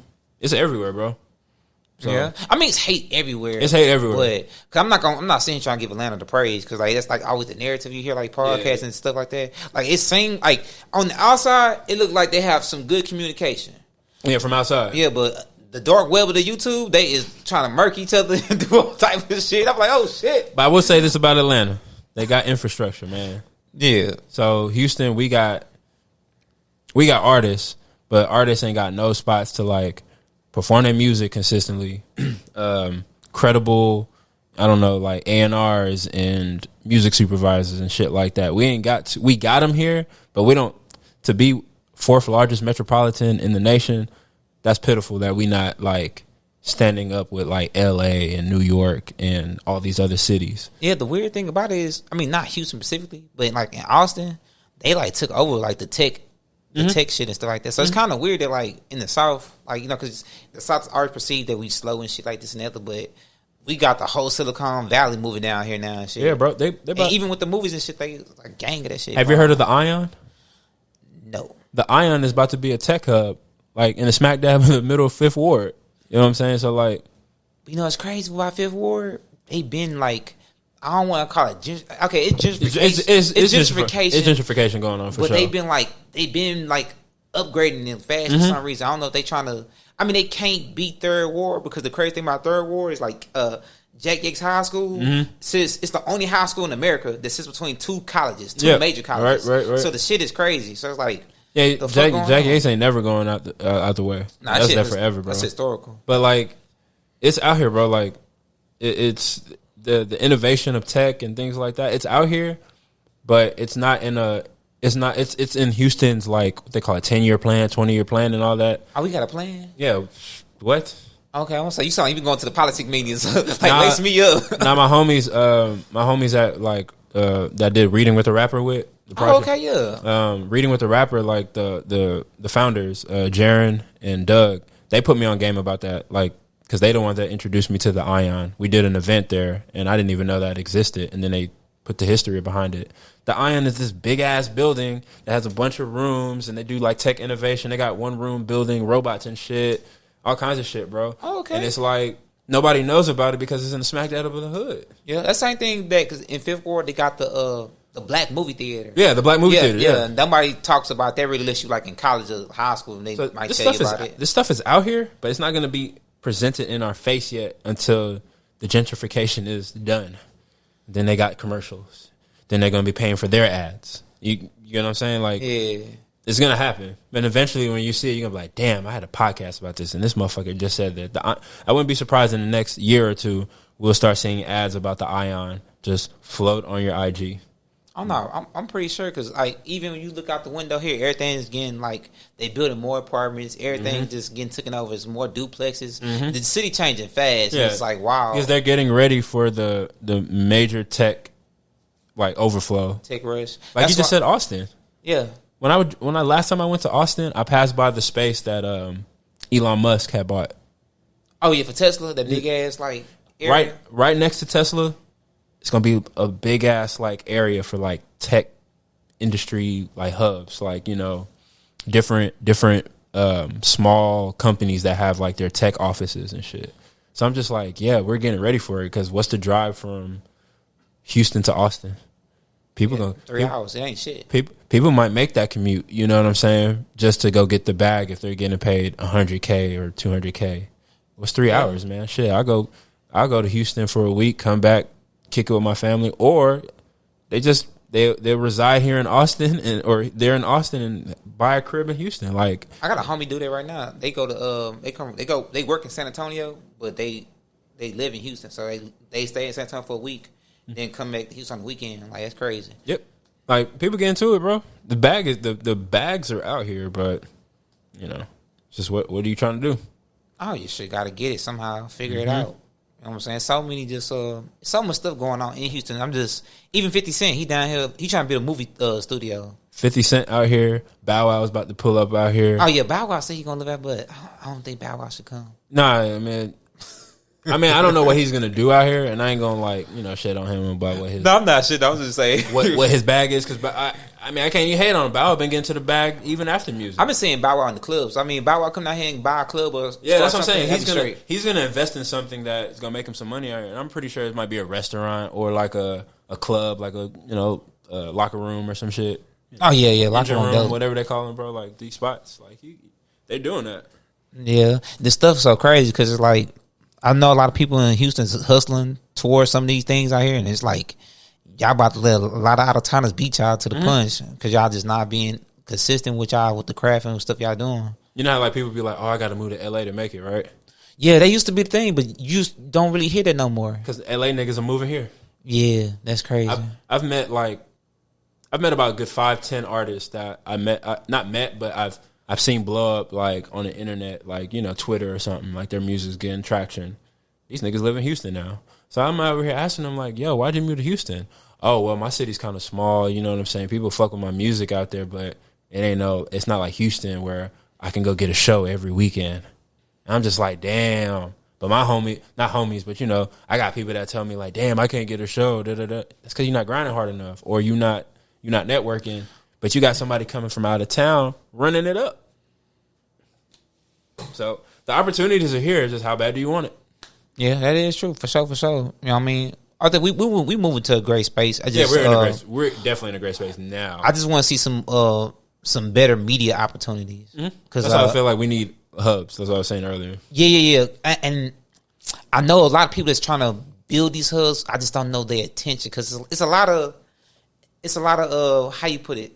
They not really hubs, but they small studio spaces. But we have a lot of them in Houston, and I just want to see more innovation with them. Like Sandman Studio, that's pretty cool. I love that place. Yeah, that's great. I just want to see more out of that, and I want to see more. It's like it's a joint down the street. I forgot what it's called. But they do like podcasting and stuff like that, just different events. You're talking about the Media Block? Yeah. Yep. That's Q Guyton in them. Yeah. I just want to see more out of them. Like everybody sounds like they got the same blueprint. I want to see something different. I know Sandman stuff is like different. Though. They way different than the rest of them. But I know they let people do showcases and all kinds of shit in there. But like, what's gonna help Houston immediately is we need a few people who are like A&Rs or like label reps, right?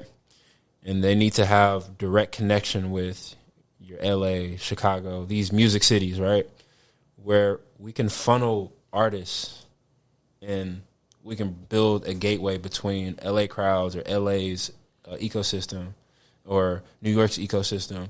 Once we have, basically we need like if you go to New York right now, you can walk on the street and you can type in Capitol Records or whatever, or LA. You can type in Capitol Records, Interscope, Atlantic, and see it. You can see it. You can go to their office and you can go drop a demo, or you can go talk to some. You can go literally talk to people who are into the music industry. I'm not, trust me, I know. I try to go to Complex. I was on a military mission. Right. So you get, bro, like in Houston, we got Rap-A-Lot and 1501, and they're not really.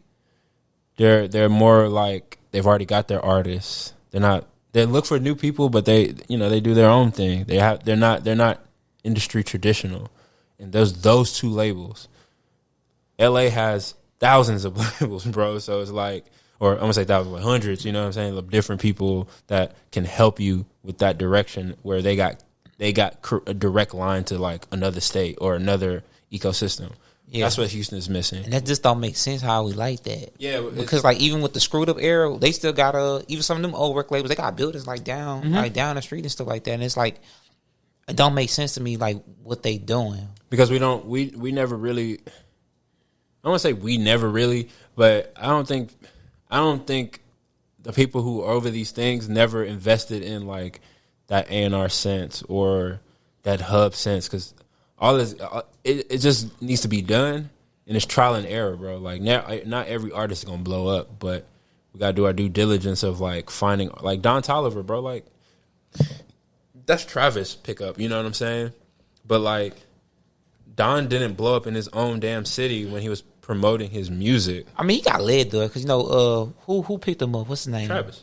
Nah, Travis. Cheddar the Connect. Yeah, Cheddar the Connect picked him up. But see, Cheddar.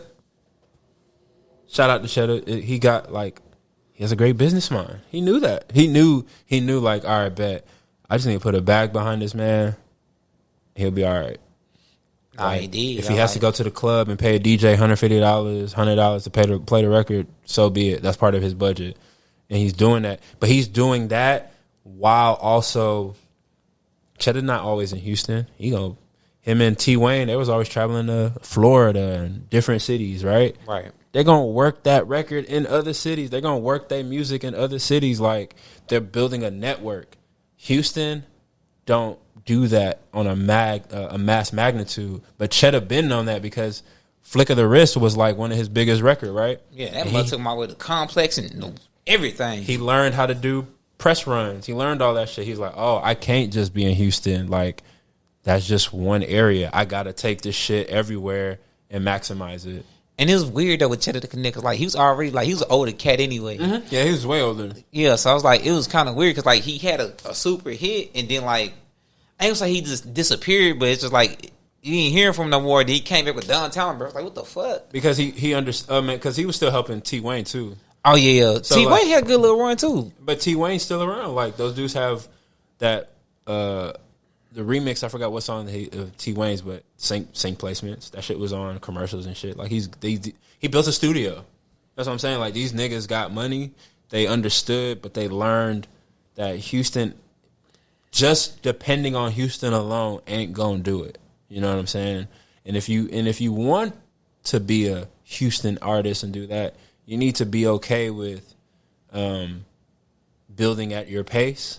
But you need to be creative, like Toby Ingwe or something. You know what I'm saying? Oh yeah, but see, Toby got them crazy ass videos. Yeah, Toby different. Yeah, he got a brand. That's his brand. Yeah, because I remember when I first started watching Toby, it was cool to me because it was like a dude, like just not knowing his background. It was like just seeing a dude with like goals in his mouth, getting his hair done by his girl, wife, and he just spitting these lyrics, and it's like okay, and you just kept seeing that on like social media after a while, then like. Even just like not knowing what's going on, just his production just shot up, and it was like, oh shit, he dancing and shit now. It's like, oh yeah, bro, because like he was around people that told him like this is a brand now, and he's already had the mindset of making the music with intent. You know what I'm saying? Like Try Jesus, that shit went up. Yeah, you know what I'm saying? Fi, that shit went up. Like he's always made music with that intent, but that visual aspect is what's keeping people like, yo, this nigga's different. This nigga don't just drop a music video like. When they make those videos, bro, it's cinematic. It damn near got like a old. It remind me of like some old Bruce Lee movie when I see it, like the texture of it. Like it's old schoolish texture. It's got that vintage feel, but cameras ain't. It ain't like the normal nigga just rapping in front of the video. Like shit's going on around him. Shit's moving. Yeah, I always thought his stuff like more like plays. It's plays. Like It's like I mean, like plays musicals, like musicals, yeah. I know like, what you're saying. but they done so well in video format where like it looked like Thriller, but you know it's like you know what you're looking at. It's cinematic, bro. Yeah, it's cinematic. It's like I always tell people too. I can't jam Toby in my car just like not all his songs. I can't just jam him just like riding in my whip, but I will watch a fucking video on the big screen on my phone because that shit just is part of him. It's the brand. Which helps him, but like his fan base, like they don't all think like me. Some of them love his music and can ride around to that shit. And then being that it's clean, kids are jamming it. It's sync placed. It's all over the place, bro. Yeah, I think he's real thought about what he was doing because like his music's like family oriented in a sense. It's like you could sit down with your family and all watch it and just get into it. Y'all want to dance, whatever. Just be involved. He's Nigerian, bro. So it's black centric, bro. Like he's giving off like the mint green is intentional. You know what I'm saying? That represents the flag and everything, right? Yeah, like, green and white. Yeah. So in my head, when I think of green and white like that, what Toby's doing, it's like maybe he understood like he's Nigerian, he knows that, but just blending it to make that mint color is like, to me, it's like, yo, this nigga just putting on for Nigeria every time, bro. Yeah, you know got to. So like, and then even my cousins that like are in Canada and out here. You got cousins in Canada? Yeah, I got cousins everywhere, bro. That's crazy. But yeah, my cousins like they fuck with that shit. They're just like, yeah, like he's putting on for Nigeria, like not just Houston, but it's intentional, bro. He knows what he's doing. So it's pretty dope to see it. It gives me motivation to always like. That's why I haven't dropped new music yet. Is because I'm sitting on so much music, but it's like that shit don't matter if it ain't no intent. So I'm just gonna stick to engineering until I got songs that I feel like I can drop with visual, the intentional. You want to drop meaningful music? Yeah, I want to drop meaningful music now, bro. Like honestly, because that's the shit that's your brand. That's the shit that's gonna resonate with people, and that's gonna be like that represents you. So I can't go make no song about shoot 'em up shit. I own a gun, but I don't shoot niggas like that. I don't rob niggas. I don't do none of that shit. So it don't resonate. Nah, for sure. I feel like if you're not living that lifestyle and you do want to like make the type of music, it gotta be sync placements. Like it better be the Terminator coming out. Yeah, bro. Like I'm gonna make this shit. You damn near gotta make that song, or like an anime, because like I haven't heard of people doing that, but I think that'd be a good like aspect if you could do it. I know it's like translation type. What you talking about? Like for anime. Because anime always do like two versions. Yeah, the dubs. The southern dub. Yeah, I think it'd be cool if like people can get in on dubs and just remix the music. Oh yeah, because they already remixed the shows somewhat. Because for some reason American got like standards for certain shit. So they kind of they redo some of the animation, some of the audio. They do all that. I didn't know Yu-Gi-Oh was about murder until like recently. I was like, what? Yu-Gi-Oh's a interesting anime. He's very violent. Yeah, I was like, oh, okay. It's more violent than we thought. That we know from. It wasn't by cards at first. It was a variety. Yeah, of games, it was a bunch of shit. But yeah, crazy. But so that's just blew my mind. Matter of fact, quickly, anime. What you got for me? What you mean, animes I watch? Like what you watch, what you into, what you like. My favorite anime of all time is Yu Yu Hakusho. First of all, oh, okay. That's just one of the greatest animes ever made. Right now, currently, I'm getting into Demon Slayer. Oh, you gonna love Demon Slayer? It's cool. Yeah, I'm starting to like it. I'm taking my time. I started One Piece over, bruh. I know the journey. I got a love-hate relationship with One Piece. It's long as fuck, bruh. I'm still stuck in the first 3 seasons. I keep restarting because I'm like, it's so goddamn much. It's so long. My brain can't handle it. You gotta watch that shit like consistently. A few episodes every day here and there, but I watch like 2 episodes a day and I just watch something else. But like that Demon Slayer, I got a tattoo on my leg because of 7 Deadly Sins. My brother loves that joint. I got into I stopped before the movie. Before the movie? Yeah, before the movie. I haven't watched the movie yet, but I've watched I'm updated on all the seasons. Hunter x Hunter. I haven't got into that one. Amazing. Is that good? Very good. Okay. I slept on it, and I need to slap myself for that because that's really good anime. Hey, I need to get on it too. There's something about that. My Hero Academia. Oh yeah, everybody on that. That's crazy. Bro, I watch Baki. I watch everything, bro. Oh, you watch Baki? Yeah, you watched the original Baki? Yeah, I watched the original. Yeah. Okay, I haven't finished the original Baki yet. I watched all the Netflix. Netflix, yeah. No, I watched the original. I just don't like how they did Mike Tyson's son. I'm gonna say this right now. I feel like there was a little bit of racism in there. It probably was, him in the nuts and everything, bro. Mike. I'm not gonna say Japanese folks hate black people, but they do have. Muhammad Ali. I said Mike Tyson. Muhammad Ali. They do take jabs at African Americans. I heard that with the Dragon Ball Z stuff. Yeah, so look at Mr. Popo, bro. Yeah. I watch everything, bro. Mr. Popo not dead, right? Nah, Mr. Popo's because I haven't seen him in Super. Is he there? Nah, but he's with Kami, right? He's still on Kami's lookout. Ain't Kami dead? Ain't he inside Piccolo body? But no, he's still Dende's on the lookout now. Oh, they brought Dende back. Mm-hmm. He's on the lookout. Okay. So, Mr. Popo's with Dende the whole time. Okay, he just probably don't get screen time like that, but he's not dead for sure. Okay, for sure. Because that whole Super stuff right now, I kind of like. I haven't even caught up on Super. You got to catch up. You know the movie about to come out. Gohan about to get a movie. Have they started the new season after the Universal tournament and all that shit? They start the new season. I think so. I think it's some like very episodes, like some few stuff. episodes. Okay, yeah, some stuff out. Because I know the movie about to come out and they finally gonna do Piccolo some justice and he about to get like a new form. So that's cool. He need that. I can't wait for that. Yeah, because they was like he was the only black man on the show. And for sure he is. They were doing it wrong. They made him green. Yeah, I mean it made sense. I mean, I guess, but like the other black guy we got is just I don't think he black. I think he Arabic, but the one they killed him. They killed Majin Buu and brought him back, and he became that little boy.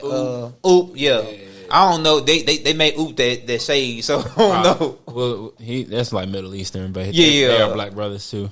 Yeah. The only other anime I really like that set a pause right now. Oh, I love all animes. I just know it's just like TV shows. But it's different categories and stuff. Yeah, it's all over the place, bro. But it's only you more into the action pack joints. I mean, I like, bro. I watch them all, bro. Like nigga, look at me and be like, bro, you ever watch Sailor Moon? That's like, but that's the ones everybody That's like top watched. 10 for me, bro. So I'm just like, yo, I had to rewatch that when I'm older to get it. Now, like, oh, this shit is funny. And then I watched the Japanese version. Toonami kind of watered it down. Yeah, but you know, Toonami was like the middleman. Middleman, yeah. But what's that? The damn with the Giants. Goddamn. Attack on Titan. Attack on Titans, bro. Oh, bro. Goddamn that show, bro. I can't. That show. That show's a lot. Bro, them first that seasons, show's a fucking lot, but it's great. They capture emotion in that show so well. It's like crazy. And like have you watched the new seasons? No, I haven't watched I haven't watched the latest. I haven't watched the latest season, and I haven't watched the last 2 episodes before that. Okay, I mean, so I have to catch up. But yeah, I would spoil it for you. Never mind. I just want to watch it because I've already read the manga. So you read the manga? So you already know. I already know what's gonna happen, but I want to see if they're gonna change anything. They always do that in animes. They always like add a little difference or a little. I just want to see, but I know what happens. I know how Aaron goes out. I know. Yeah, I don't know why they did Aaron like that. Aaron retarded, but yeah, I knew he was retarded since season 1. I was like, he retarded. Man, he saw his moms get ate, bro. So yeah, but like he tried to get his friends to commit suicide plenty of times. Yeah. Like, yeah. But come on, we can do it. It's a very interesting anime, but yeah, bro. I watch everything. Naruto. I watch all that shit. Oh yeah, I finished Naruto. That Boruto right now is like on a pause. Yeah. That I'm not even watching that, bro. I'm done. Like Naruto is enough.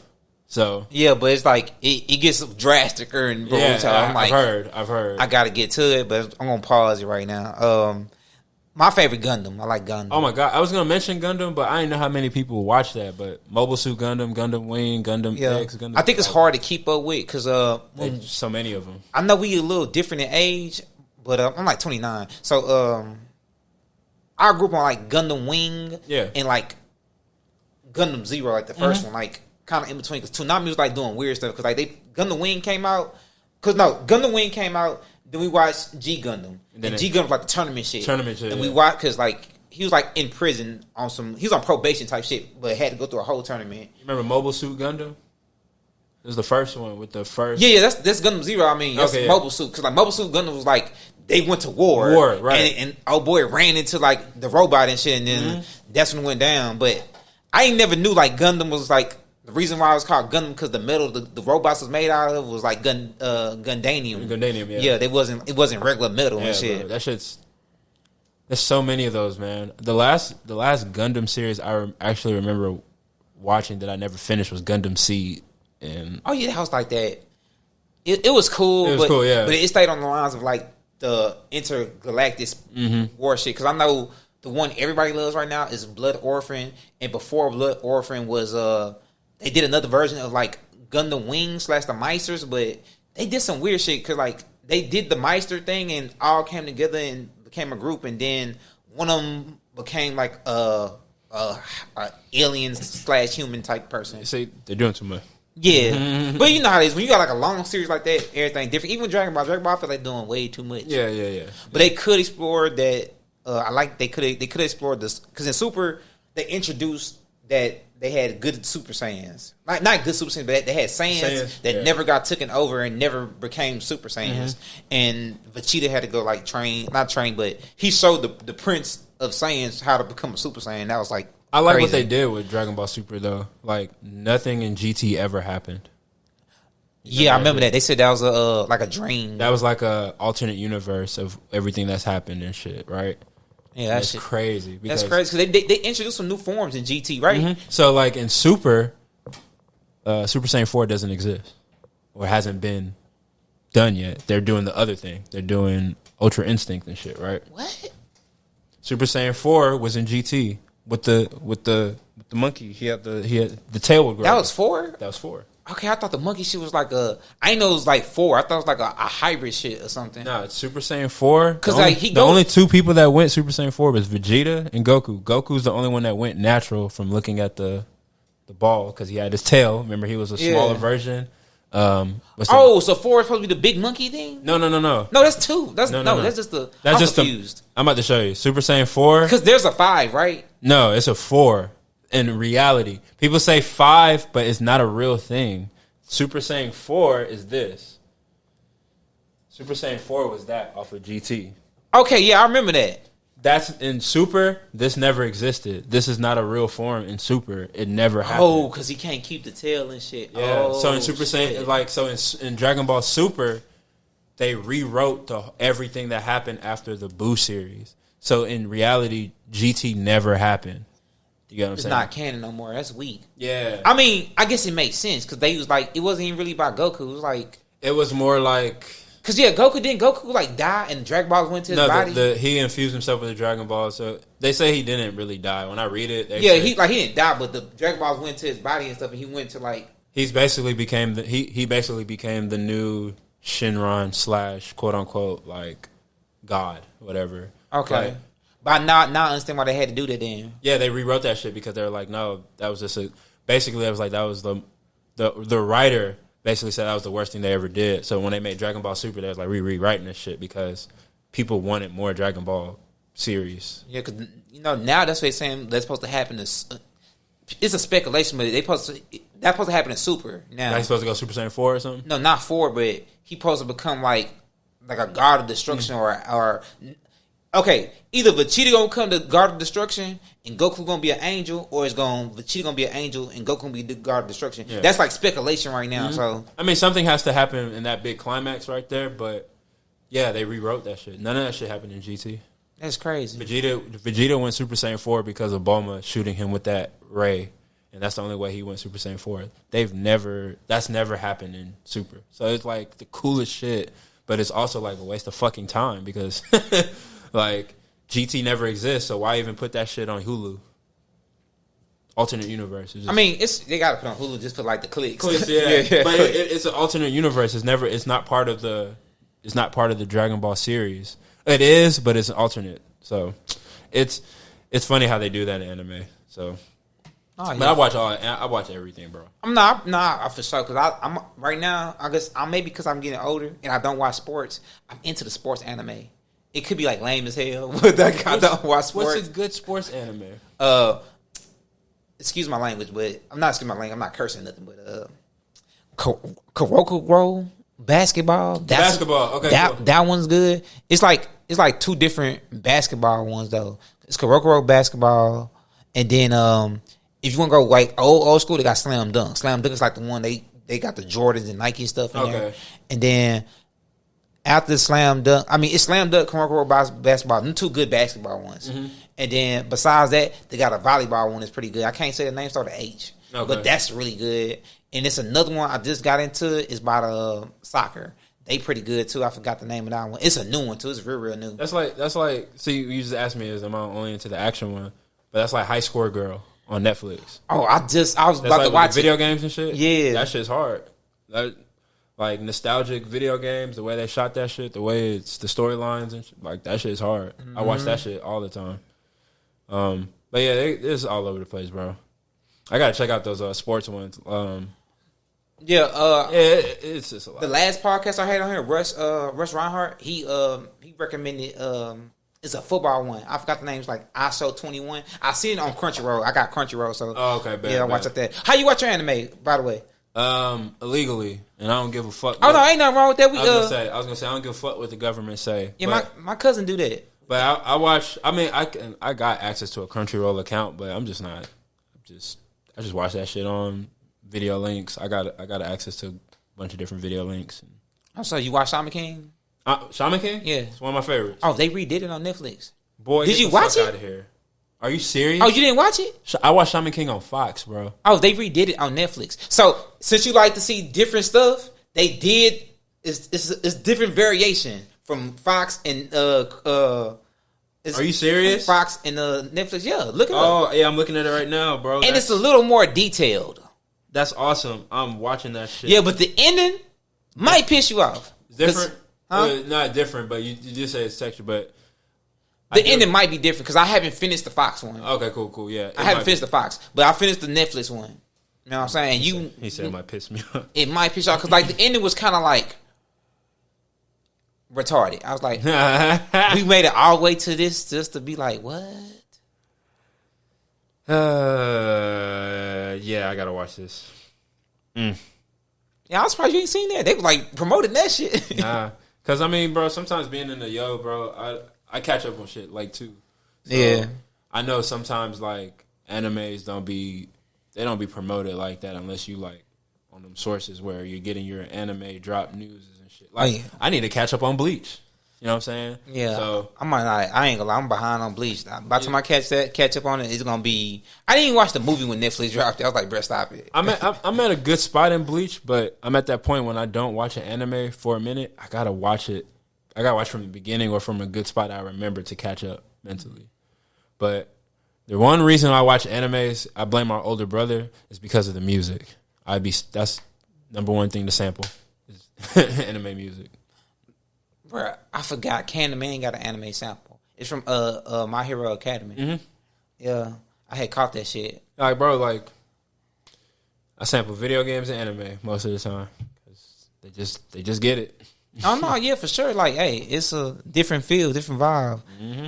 Yeah. Better musicality to the songs and to the samples and shit. I know for sure. Man, you workout life, man. I know you say you've been working out lately and stuff, getting in shape and stuff. Yes, sir. How that's been going, man? How that journey going?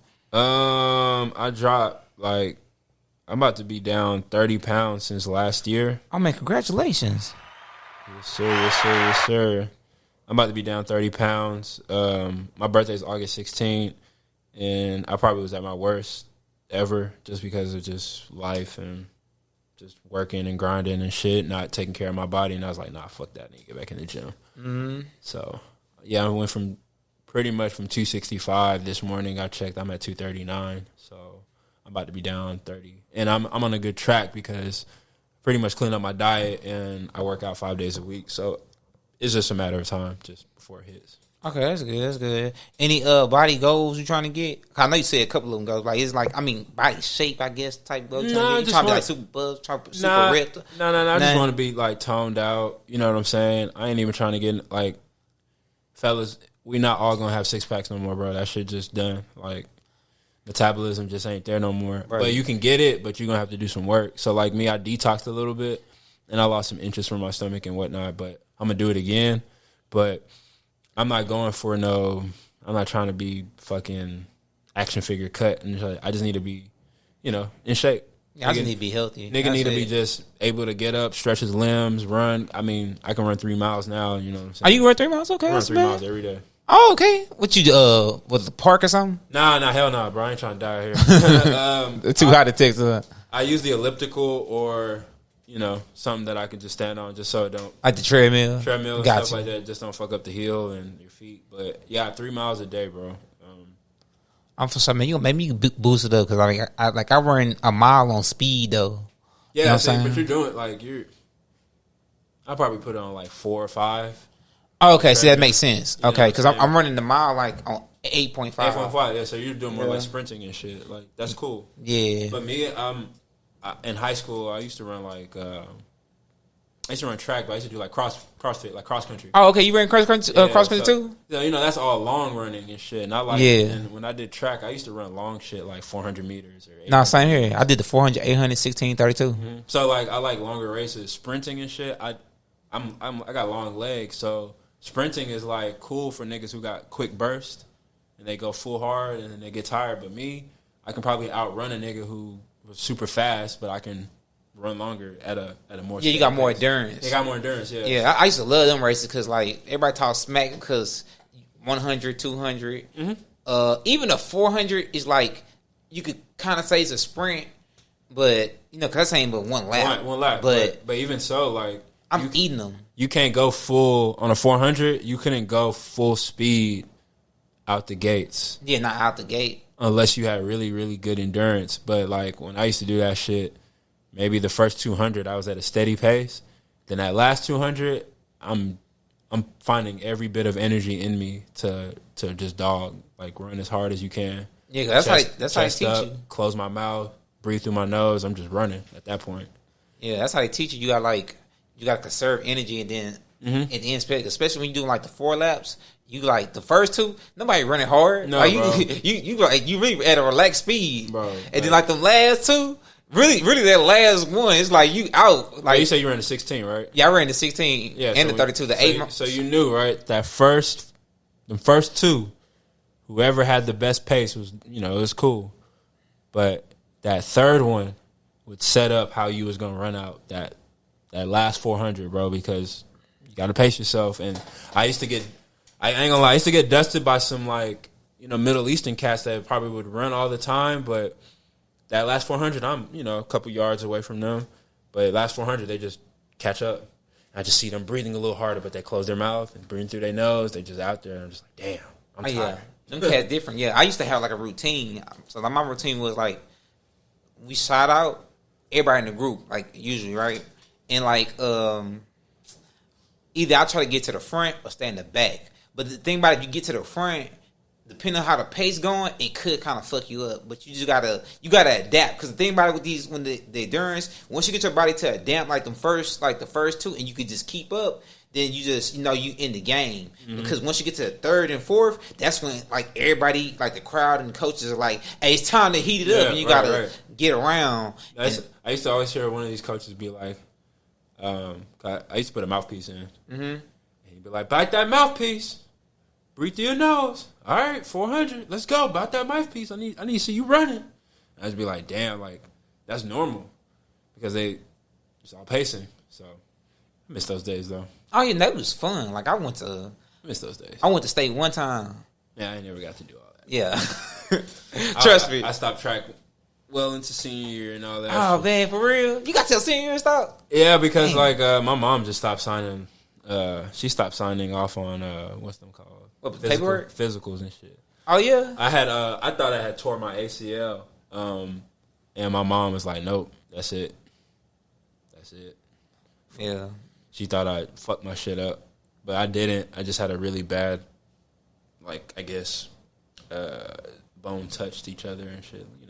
Ligaments touch or whatnot. I don't know what it was, but basically my mom was like, "Nah, you're not doing it." I ain't want my brother to sign off on that forging. Yeah, it's all good though. Yeah, shoot. This is a great pod, man. Yeah, great pod. Sure I think we got a lot into your life and got to know who you are. Kang. Mm-hmm. So you know what I mean. I'm glad you showed up, man. Yeah, for sure, man. I really enjoyed it. Had a great talk. Not for real. Hey man, shit, man. Shout out your people, man. You Grammy nominated, man. Come on, man. give everybody some love. Yeah, shout out Baron Studios. A lot of that work ethic was learned there. Shout out Stopper. Shout out my homeboy DJ Yobi. Shout out Freddie ING. Yeah, man. Shout out just anybody, all my clients, anybody who works with me. Shout out just everybody who's helped along the way. I don't want to forget nobody, but like I said, bro, it's just a lot of people just like influencing life. So people will know. Shout out to all the engineers and producers I basically linked up with the past 10 years and shit, let's just keep running it up, man. Like, it's a marathon, not a race. So, keep that in mind always. Oh, no, for sure, man. Hey, man, we got to have you back, man. I'm probably going to have some different stuff, for you. Some little games or something. Oh, yeah, for sure. A different style, So I got some stuff coming up in the works. So, yeah, got to most definitely get you back on. For sure. And you gave a lot of people a lot of free games. So I'm pretty sure people going to be in here just researching right now. You might get some DMs and stuff from a couple artists and stuff like that. Shit. When I start my podcast... oh, yeah, shout that out too, man. I'm starting a podcast called the No One Cares Yet podcast. That's No One Cares Yet. And the whole gist of it is just, as a creator, you may seem like maybe people don't care about your art and shit like that, but no, they do. But you're just so tied to it, you know what I'm saying? So I want to have a space for creators, whether you're an engineer, a fucking painter, whatever you do, you know what I'm saying? Like, creating is all about bringing ideas to life. So it's not just in audio. It could be video, it could be visual, it could be painting, it could do all whatever. I just want to build a space for people to feel a little bit more comfortable talking to another creator who can basically relate to them, and just be a cool space to like find out what are the things you do outside of creating, So be on the lookout for that. That is the No One Cares Yet podcast. You can follow that on the Instagram, the Twitter. No One Cares Yet. For sure. Any last words? Any last thoughts? Shout out Broomy. Let me have. Oh man, appreciate it, man. You know what I mean? I'm glad you came. Yeah, bro. For sure. Because I'll just be confused by sometimes. Like, just the world, period. But, it's my mind. I'll be just fighting with myself. But no, that's cool. Yeah, we're creators, bro. Yeah, for sure. I mean, shout out, man, to everybody, man, that helped this show going on, support this show, keep coming up. I mess with it, man. Hey, this is the Braggadocious Podcast. And, hey, just, y'all holla at me. Braggadocious. Braggadocious.